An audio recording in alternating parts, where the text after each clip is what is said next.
नमस्कार, आप देख रहे हैं इंडिया न्यूज और मैं हूं आपके साथ सचिन दुबे।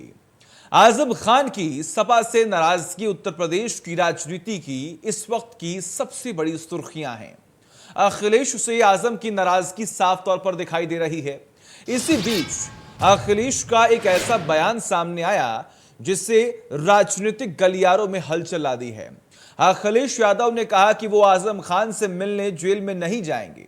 आजम खान की जेल से बाहर आने के बाद उनसे मुलाकात करेंगे। साथ ही बीजेपी पर हमला करते हुए कहा कि बीजेपी ने आजम खान को झूठे मुकदमे में फंसाकर जेल भेजा है। उन्होंने कहा कि सपा आजम खान के साथ है और एक ओर अखिलेश जेल में उनसे न मिलने की बात कह रहे हैं तो दूसरी ओर उनका साथ देने की बात कर रहे हैं। वहीं जब आजम खान से मिलने सपा का प्रतिनिधि मंडल आजम खान से जेल मिलने पहुंचा था तो आजम खान ने तबीयत का हवाला देकर सपा डेलीगेशन से मुलाकात नहीं की थी। वहीं पिछले दिनों में आजम से मिलने कई राजनीतिक दल के नेता भी पहुंचे। आरएलडी अध्यक्ष जयंत चौधरी ने बंद कमरे में आजम के परिवार से मुलाकात की। प्रसपा अध्यक्ष शिवपाल और कांग्रेस नेता ने प्रमोद कृष्णम ने जेल में से आजम खान से मुलाकात की। इन मुलाकातों के मायने क्या हैं? ये तो आने वाला वक्त ही बताएगा, लेकिन माना जा रहा है कि आने वाले समय में आजम खान एक नए दल के साथ सामने आ सकते हैं। ऐसे में मुस्लिम नेता के तौर पर आजम की नाराजगी सपा को भारी पड़ सकती है क्या ये रिश्ते और अच्छे हो सकते हैं? सपा और आजम के रिश्ते कितने अच्छे और कितने खराब, आज इसी पर हम बड़ी बहस में चर्चा करने जा रहे हैं। हमारे साथ थोड़ी देर में कुछ खास मेहमान होंगे, लेकिन उससे पहले जरा आपको विस्तार पूर्वक जानकारी दे दें कि आखिर ये जो गतिरोध, ये जो प्रतिरोध लगातार बढ़ता चला जा रहा है, इसका खामियाजा आने वाले वक्त में कौन भुगतेगा, ये तो खैर आने वाला समय बताएगा। लेकिन फिलहाल जो बयानबाजियां हो रही हैं, कभी अटकले ये लगाई जा रही हैं कि शिवपाल यादव जो हैं वो खासा नाराज हैं अखिलेश यादव से, तो वही मुलायम सिंह यादव के एकदम करीब, एकदम खासम खास जिसे कहते हैं, आजम खान की भी क्या नाराजगी अब अखिलेश यादव को लेकर बढ़ गई है। क्या ये टूट अब आने वाले वक्त में समाजवादी पार्टी को और तोड़ सकती है? क्या ये टूट क्या समाजवादी पार्टी को धराशायी कर सकती है? आखिर किस तरीके से सपा के मुखिया अखिलेश यादव इन तमाम चीजों को साधने की कोशिश करेंगे, किस तरीके से लोगों को एकजुट रख पाएंगे, यह अपने आप में बड़ा सवाल है। क्योंकि चुनाव है तो नजदीकियां बढ़ती हैं, चुनाव खत्म होने के बाद वो दूरियां वापस से सबके सामने दिखाई देती है, जिसकी वजह से कहीं ना कहीं समाजवादी पार्टी बैकफुट पर होती हुई दिखाई देती है। तमाम अगर हम बात करें तो पॉलिटिकल एक्सपर्ट्स का भी यही कहना है कि इसका जो खामियाजा है वो सपा को आने वाले वक्त में भुगतना ही पड़ेगा। और आजम खान पर अखिलेश यादव का बयान जो सामने आया है, उसमें आखिर उन्होंने क्या कुछ कहा है, ये भी सुनिए। भारतीय जनता पार्टी ने साजिश कर करके उन्हें जेल भेजने का काम किया।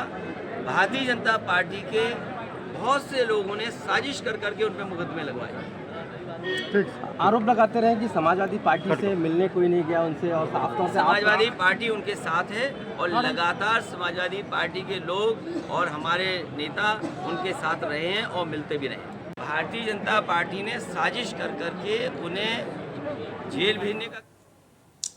तो यहां पर आपने सुना किस तरीके से अखिलेश यादव की तरफ से इस बात का जिक्र किया गया कि कोई नाराजगी है नहीं, मुलाकात होगी। और खास तौर पर वही दूसरी ओर कहीं बीजेपी की तरफ से तमाम बयानबाजियां हो रही हैं। तो जब आजम खान से मिलने के लिए सपा का डेलीगेशन गया तो वहां पर यह कहा गया कि आजम खान की तबीयत खराब है और मुलाकात नहीं की गई। लेकिन और भी ऐसे तमाम बड़े नेता थे जिन्होंने आजम खान से मुलाकात की। इस मुलाकात के मायने क्या है, जो मना किया गया उसके मायने क्या है, ऐसे तमाम बड़े सवाल हैं जो कहीं ना कहीं समाजवादी पार्टी को बैकफुट पर लेते हुए दिखाई दे रहे हैं। आज बड़ी बहस में इसी मुद्दे पर करेंगे चर्चा। हमारे साथ कुछ खास मेहमान जुड़े हुए हैं। सबसे पहले उनका तारुफ करा दे। हमारे साथ इस वक्त देवेंद्र प्रमुख जो कि भाजपा का पक्ष रखेंगे। देवेंद्र जी, आपका बहुत बहुत स्वागत है इंडिया न्यूज पर। तो वही कपीश भाई जुड़े हुए। कपीश भाई, आपका भी बहुत बहुत स्वागत है, जो कि सपा का पक्ष रखेंगे। और तीसरी ओर प्रमोद गोस्वामी जो कि वरिष्ठ पत्रकार है, जिनसे हम जानेंगे जो सियासी हलकों में लगातार जो बयानबाजियां हो रही हैं, जो चर्चाएं हो रही हैं, इसका आने वाले वक्त में भविष्य में क्या असर दोनों पार्टी पर पड़ता हुआ दिखाई देगा। लेकिन शुरुआत इस वक्त कपीश भाई आपसे ही करते हैं।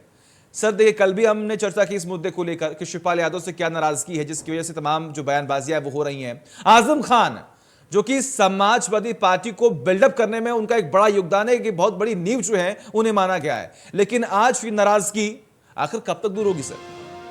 या फिर ये जो नाराजगी है ये है भी कि नहीं?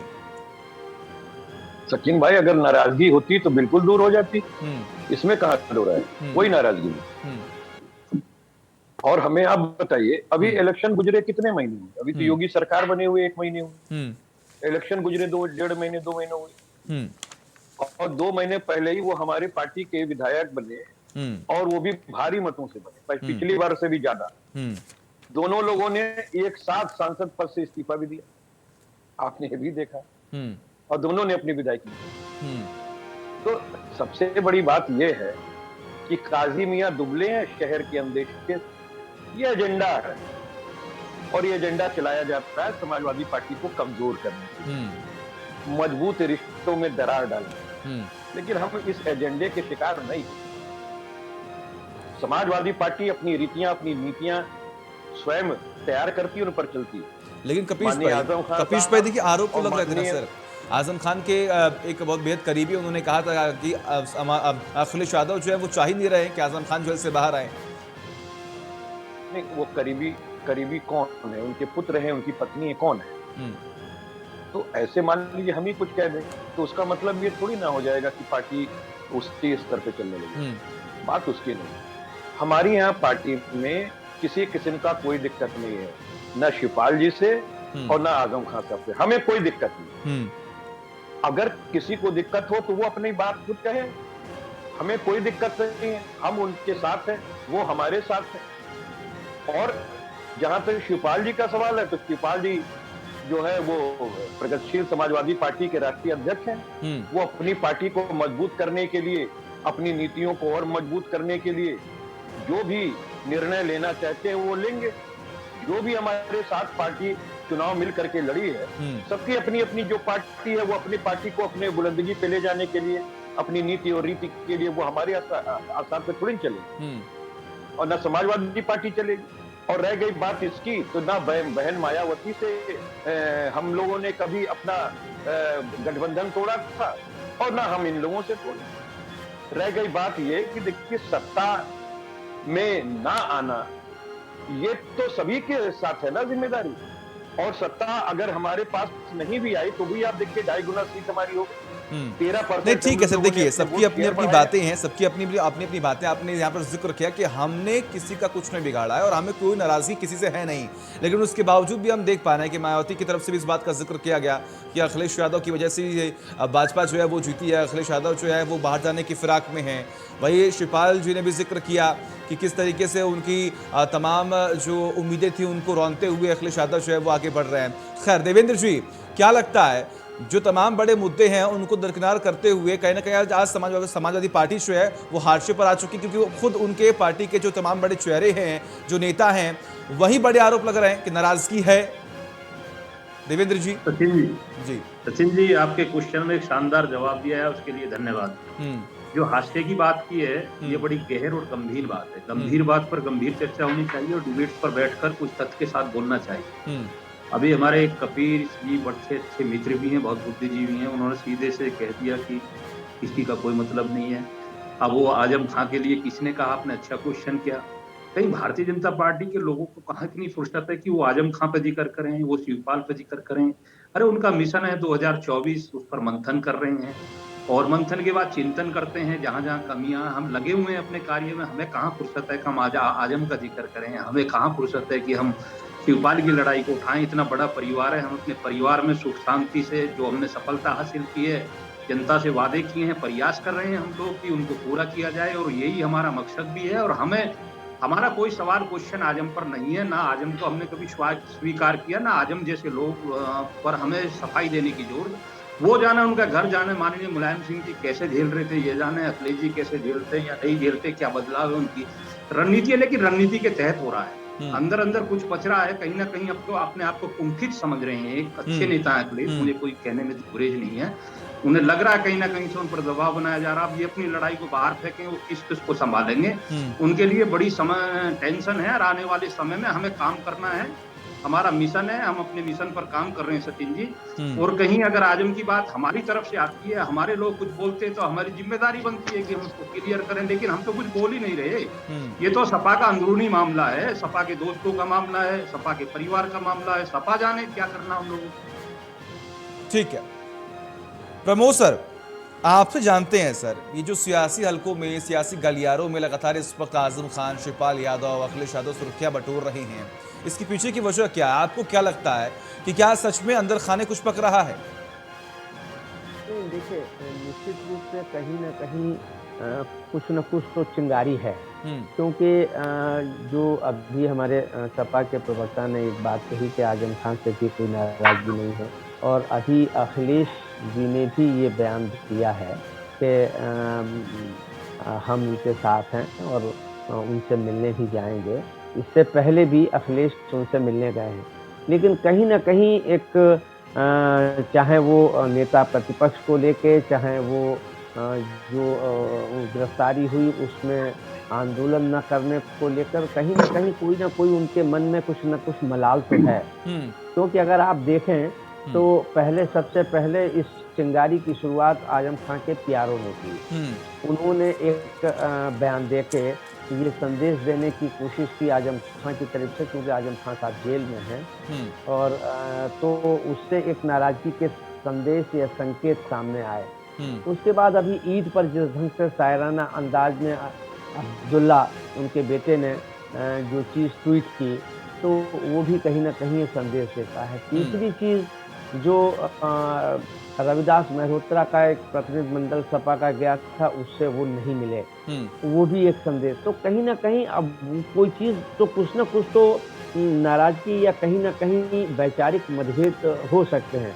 लेकिन ये बात भी सच है कि अभी कहीं भी खुल के आजम खान की तरफ से ये नहीं आया है कि हम पार्टी छोड़ देंगे। ये एक संदेश देने की या दबाव बनाने की या अखिलेश के ऊपर एक साइकोलॉजिकल प्रेशर डालने की कोशिश तो जरूर की जा रही है, लेकिन अभी स्पष्ट रूप से ये नहीं आया। लेकिन बावजूद उसके ये जो मैसेजेस आ रहे हैं, व्हाट्सएप पर आ रहे हैं, ये संदेश नाराजगी के तो दे ही रहे हैं, इसमें कोई दो राय नहीं। दूसरी बात, जहां तक शिवपाल जी की बात है, शिवपाल जी की नाराजगी जग जाहिर है, इसमें कहीं कोई दो राय नहीं है। कल भी उन्होंने ये बयान दिया कि अब हम ठीक है प्रमोद जी मैं आता हूं आपके पास। इसी बीच में जरा ये सुनवा दें कि आखिर आजम खान के जमानत को लेकर अखिलेश यादव ने क्या कहा है, उसके बाद डिबेट को आगे बढ़ाते हैं। भारतीय जनता पार्टी ने साजिश कर करके उन्हें जेल भेजने का काम किया। भारतीय जनता पार्टी के बहुत से लोगों ने साजिश कर करके उन पर मुकदमे लगवाए। आरोप लगाते रहे कि समाजवादी पार्टी से मिलने कोई नहीं गया उनसे, और साफ तौर पर समाजवादी पार्टी उनके साथ है और लगातार समाजवादी पार्टी के लोग और हमारे नेता उनके साथ रहे हैं और मिलते भी रहे हैं। व्यक्तिगत तौर पर सर आप जाना चाहिए? जब छूट जाएंगे तो मैं मिलने जाऊंगा।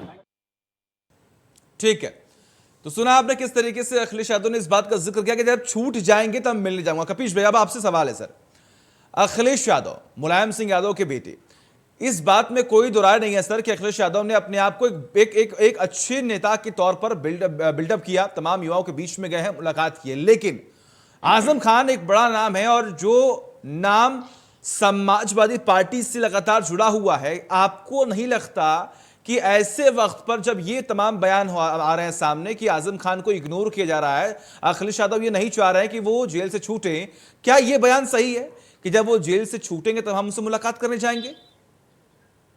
देखिए, दो बातें हैं। किसी भी चीज को देखने के लिए उसके पिछले इतिहास में जाना बहुत जरूरी है। मैं इसलिए आपको कह रहा हूं कि जिस समय 72 मुकदमे इनके ऊपर लगे और समाजवादी पार्टी, आपको याद होगा कि माननीय राष्ट्रीय अध्यक्ष जी रामपुर जाकर के उन्होंने बाकायदा आंदोलन सड़क पर बैठ करके किया। जब अब्दुल्ला आजम साहब पे लग रहे थे, जब तंजीम फातिमा साहब पे लग रहे थे मुकदमे, तो समाजवादी पार्टी सड़कों पर भी आंदोलन कर रही थी और विधानसभा में भी कर रही थी। विधानसभा के बाहर भी अखिलेश जी ने बाहर सड़क पर ठीक सामने बैठ करके आंदोलन किया और 26 विधायकों का एक प्रतिनिधिमंडल, नेता प्रतिपक्ष जो हमारे पूर्व की सरकार में थे, राम गोविंद चौधरी जी, उनके नेतृत्व में माननीय मुख्यमंत्री जी से भी मिला और राज्यपाल से भी मिला। माननीय राष्ट्रीय अध्यक्ष जी स्वयं लेटर के साथ प्रधानमंत्री जी को उन्होंने ज्ञापन दिया, राष्ट्रपति जी को ज्ञापन दिया, और विधि की जो लड़ाई है वो समाजवादी पार्टी स्वयं लड़ रही है साथ, जिसमें से 71 मुकदमे तो बेल आउट हो चुके, एक मुकदमा रह गया। मुश्किल से देखिए, ये जो भारतीय जनता पार्टी का षड्यंत्र है, इसके वजह से आप देखिए कि 6 महीने पहले जिस मुकदमे की सुनवाई हुई जमानत पे, उसको इन्होंने अभी तक रिजर्व किया हुआ है। मतलब आप सोचिए कितना अत्याचार चल रहा है। नहीं ठीक है और कपिल फिर भाई, देखिए उसको जो है आपका आरोप बिल्कुल सही हो सकता है, आप आरोप लगा सकते हैं भाजपा के ऊपर, वो आपका अधिकार है, आप विपक्ष की भूमिका निभा रहे हैं। लेकिन सर एक तरफ जहां पर ये बात हो रही है, कि अखिलेश यादव को आजम खान से मुलाकात करने जाना चाहिए था, वो भी पर्सनली, आखिर क्यों नहीं गए सर? मैं पूरी बात कह लूं, उसका पृष्ठभूमि होता है, इसीलिए मैं आपको कह रहा हूं। जी। देखिए, राजनीति अगर इतना आसान होती है, एक राजनीति करने वाले नेता जो कि हमारे राष्ट्रीय अध्यक्ष हैं या किसी भी पार्टी का राष्ट्रीय अध्यक्ष है ना, वो आदमी तब के ही सोना बनता है, ऐसे नहीं बनता, कोई उसका नेतृत्व पूरे प्रदेश में नहीं मानता है ना। मैं इसी वजह से आपको कह रहा हूं कि जो हमारी पार्टी ने अपने विधायक के लिए, हमने किसी पर एहसान नहीं किया है, ना, ये हमारा फर्ज था, जो हमारी पार्टी का फर्ज था, जो हमारे राष्ट्रीय अध्यक्ष जी का फर्ज था, वो हमने किया। वो हमारे फाउंडर मेंबर हैं, हम उनके खिलाफ जितना भी अत्याचार हुआ उनके साथ खड़े हैं। लेकिन अगर कुछ चंद लोग षड्यंत्र का शिकार बनावे कि पार्टी को झुकाएंगे, पार्टी को ये करेंगे, पार्टी को वो करेंगे, आजम साहब नहीं कर रहे हैं। अगर उनकी शिकायत होती तो वो स्वयं करते। अब्दुल्ला आजम साहब शायराना अंदाज में क्यों करते? उन्होंने तो सीधे कहा कि एक आंसू तो उनको बहा सकता है, लेकिन तूफान हिला नहीं सकता। तो यानी कि आपका ये कहना है कि इसके पीछे भी भाजपा है, इसकी भूमिका भी भाजपा कर रही है। उन्होंने सीधा तंज जो है सत्ता पक्ष को किया है। अगर आप किसी शायरी का निर्वचन करना चाहते हैं तो दो तरीके से निर्वचन होता है भाई। अगर कोई गिलास आधा भरा हुआ है तो आप उसको ये कह सकते हैं कि आधा भरा, आधा ये कह सकते हैं खाली, ये दोनों बात ठीक है। मतलब आपका ये सीधा आरोप है कि इसके पीछे भी कहीं ना कहीं भाजपा का ही हाथ है। देवेंद्र जी, मतलब आजम खान अखिलेश यादव बीच में जो भी ये टकराव की स्थिति है, जैसा कि बातें कही जा रही हैं, हालांकि कपिल श्री इस बात को पूरा साफ तौर से नकार रहे हैं, लेकिन उनका यही कहना है कि इसके पीछे भी भाजपा का हाथ है।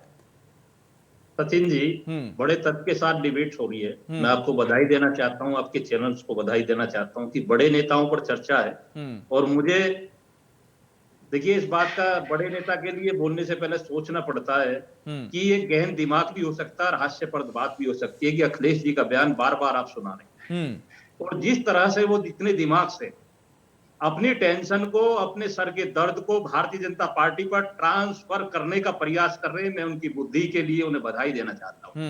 उन्हें पता है कि उनके घर की क्या हालत है। मैं ये कह रहा हूं कि एक भी तत्व समाजवादी पार्टी के पास ऐसा नहीं है कि वो भारतीय जनता पार्टी पर उंगली उठा सके। चाहे वो उनके घर को लेकर शिवपाल जी का, मैं फिर बार बार दोहरा रहा हूं आपको, और चाहे उनके घर पर लेकर आजम जी की बात है, या उनके आदर्श और कोई नेताओं की बात हो सकती है, उनके जो साथ में और पार्टियां हैं उनके गठबंधन में, उनकी किसी की बात हो सकती है।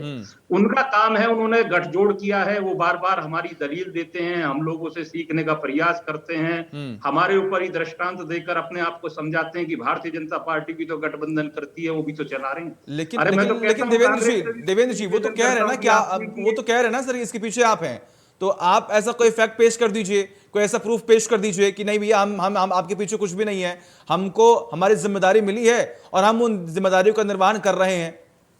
सचिन जी, मैं तो स्पष्ट कह रहा हूं, मैं तो आपको बिल्कुल स्पष्ट कर इस बात को कह रहा हूं कि समाजवादी पार्टी के पास अगर कोई तथ्य है, देखिए मैंने बिल्कुल इनकार कर दिया, नकार दिया इनकी बात को, पहले ही बैठते ही पहले शब्द में नकार दिया है कि कहीं से कहीं तक हमें कोई, देखिए मैं बड़ी बात कह रहा हूं आपको, हमें कोई अगर जरूरत होती, हमारे ऊपर कोई दबाव होता, कोई चुनाव होता, कोई रणनीति तय करनी होती, तो हम प्रयास भी कर सकते थे, आक्षेप भी कर सकते हैं। आप किसी पर आक्षेप करने से पहले, अच्छे अधिवक्ता भी हैं हमारे साथी कपीश भाई, कोई ना कोई उनको एविडेंस के तौर पर ऐसी चीज तो निकाल कर लानी चाहिए कि भारतीय जनता पार्टी के किसी नेता ने जाकर आजम से या शिवपाल जी से जाकर कोई संपर्क किया, उन्हें बहलाने की कोशिश की है। अरे उनकी पूरी उम्र निकल गई, वो लास्ट जीवन के पड़ाव पर हैं, राजनीति के निचोड़ पर हैं, वो लोगों को सीख देने के लिए बचे हुए हैं, वो स्वयं को नहीं बचा पा रहे। मेरी उनके साथ सहानुभूति है। सचिन जी, मैं स्पष्ट बोलने वाला व्यक्ति हूं, हमेशा बोलता हूं, स्पष्ट तथ्य के साथ बोलता हूं। आप मेरी कोई भी डिबेट निकाल कर देखिए, खाली चिल्लाने से कुछ नहीं होता डिबेट्स में। आप जो है प्रूफ के साथ बात करेंगे तो लोग आपको सुनेंगे भी और समय भी देंगे। ठीक है। देखिए ऐसा है कि देवेंद्र भाई जो है वो शब्दों से खेल रहे हैं, लेकिन हकीकत यही है कि जो हकीकत है वो मीडिया भी जान रही है और बहुत सी चीजें समाचार के थ्रू और आप मीडिया के वालों के भी थ्रू सामने आते रही। हम बिल्कुल ये नहीं कह रहे हैं कि ये 100% की गारंटी है। आप ये भी नहीं कह सकते कि जो हो रहा है ये भी 100% की गारंटी। भाई देखिए, राजनीति में उनको मालूम है कि समाजवादी पार्टी एक मजबूत विकल्प के साथ आई। मैं क्यों कह रहा हूं? इसलिए कह रहा हूं कि हमने 2.5 गुना सीट बढ़ा ली। 111 समाजवादी पार्टी के, कुनबे के 125 और साथ में 13% का वोट शेयर बढ़ा लिया। मायावती जी ने इनको बचा लिया, अपने लोगों को लाभार्थी बना दिया और उसके वजह से वो 1% एक सीट पाई और 18 से 8% हो गए। तो आप देखिए, जो मजबूत विपक्ष है उसको 2024 में कैसे कमजोर किया जाए, इसका लाभ किसको मिलेगा? अच्छा, मतलब आपका ये कहना है कि 24 की तैयारी हो रही है, 24 को लेकर ही तमाम जो प्रोपेगेंडा है वो फैलाने की कोशिश बीजेपी कर रही है। आई है कि शिवपाल जी कहां मिलने जा रहे हैं, शिवपाल जी किससे मिले, शिवपाल जी कहां शपथ ग्रहण लिए, दुनिया कहां शपथ ग्रहण लेती है ना? तो वो बात ये नहीं है। हम तो बार बार कह रहे हैं कि हमको मीडिया की इन खबरों पे भी नहीं जाना। हम तो कह रहे हैं कि हमें ना तो शिवपाल जी से कोई दिक्कत है और ना हमें आजम खान साहब से हमारी कोई नाराजगी है। हमारी तो कुछ किसी से कोई नाराजगी नहीं है, इसलिए कि हम सक्षम विकल्प हैं इस प्रदेश में और सक्षम विपक्ष हैं। हम अपनी पृष्ठभूमि वहां तलाशेंगे जहां जनता के लिए हमें खड़ा होना है। ललितपुर में अगर कांड हुआ तो हमारे राष्ट्रीय अध्यक्ष जी गए। अगर बेरोजगारी पे कोई बात आ रही है, हमारे राष्ट्रीय अध्यक्ष उठा रहे हैं। हम लाउड स्पीकर पे नहीं बोल रहे हैं। नहीं, ठीक है सर, ठीक है, लेकिन जरूरी यह भी है ना कि आप अपनी पार्टी को बचा कर रखें। प्रमोद जी, सपा का ये कहना है कि हम अभी समक्ष हैं, हमें कोई दिक्कत नहीं है और हमें किसी से कोई हानि या फिर हमें कोई किसी से कोई गिला शिकवा नहीं है। Pramod ji, closing comment sir. Samajwadi party को कोई दिक्कत नहीं है। ठीक है सर, ठीक है। इसलिए नहीं है कि हम जानते हैं कि अच्छा, आप एक बात बताइए दुबे जी, 1 मिनट के लिए, आदरणीय दुबे जी, 1 मिनट। ठीक है, ठीक है। हमें आप बताइए कि इलेक्शन गुजरे हुए अभी 1 महीने इनकी सरकार बने हुआ, हमने कौन सा अपमान किसी का कर दिया? ये क्या टर्म्स कंडीशन थी अगर उसके पहले सबको एक साथ आने की या टिकट लेके लड़ने की? तो वो सब तो हुई, उसी के हिसाब से हुई। अगर ना होती तो क्या जबरदस्ती? नहीं, बिल्कुल, देखिए कपिश जी, बात यही पर हो रही है कि चुनाव थे तो करीबियां बढ़ी, चुनाव थे तो जो लोग बिखर गए थे वो एक साथ आ गए और चुनाव खत्म होते ही वो दूरियां वापस देखने को मिल गई। ठीक है, ठीक है कपिश भाई, ठीक है, ठीक है। समय की बहुत कमी है, समय की बहुत कमी है कपिश भाई, समय की बहुत कमी है। ठीक है, Pramod ji, closing comment sir. अभी भी सपा का यही कहना है कि हम सक्षम हैं, हमें किसी से कोई डरने की जरूरत नहीं है और जो भी ये तमाम जो प्रोपेगेंडा फैलाने की कोशिश की जा रही है ये भाजपा की तरफ से की जा रही है। नहीं, देखिए जी, ये कपिश जी अपनी जगह पे बिल्कुल ठीक कह रहे हैं कि उनको कोई दिक्कत नहीं है। उन्होंने कोई ना आजम खान के खिलाफ बयान दिया और ना ही शिवपाल जी के खिलाफ दिया। जो नाराजगी है वो शिवपाल जी की और आजम खान की है। तो इसलिए ये बात तो कपिल सही कह रहे हैं कि सपा को कोई नाराजगी नहीं है, लेकिन सवाल ये है कि जिस मुद्दे पर डिबेट हो रही है कि कहीं ना कहीं आजम खान की और इनकी नाराजगी है, वो तो निश्चित रूप से सरफेस पर दिखाई दे रही है कि कहीं ना कहीं नाराजगी है, जो समाजवादी पार्टी के लिए एक चिंता का विषय है, चिंतन हो भी रहा है। निश्चित रूप से उसको पैचअप करने के लिए कोशिश हो रहे हैं, कितना होता है ये बात अपनी जगह पर दीगर है। ठीक है, ठीक है, ठीक है सर, माफ कीजिएगा, समय की बहुत कमी है। आप सभी का बहुत बहुत शुक्रिया। देवेंद्र जी आपका बहुत बहुत शुक्रिया, कपिश भाई आपका बहुत बहुत शुक्रिया और प्रमोद जी आपका बहुत बहुत शुक्रिया। तो सुना आपने किस तरीके से तमाम बयानबाजियां और क्या प्रतिक्रियाएं हैं वो सामने आ रही थी, लेकिन बड़ी बात यह है कि एक तरफ लगातार भाजपा 24 को लेकर तमाम तैयारियां कर रही है, तो वही सपा अब अपने गढ़ को और खास तौर पर अपनी पार्टी को और मजबूत करने में लगी हुई है। एक ब्रेक।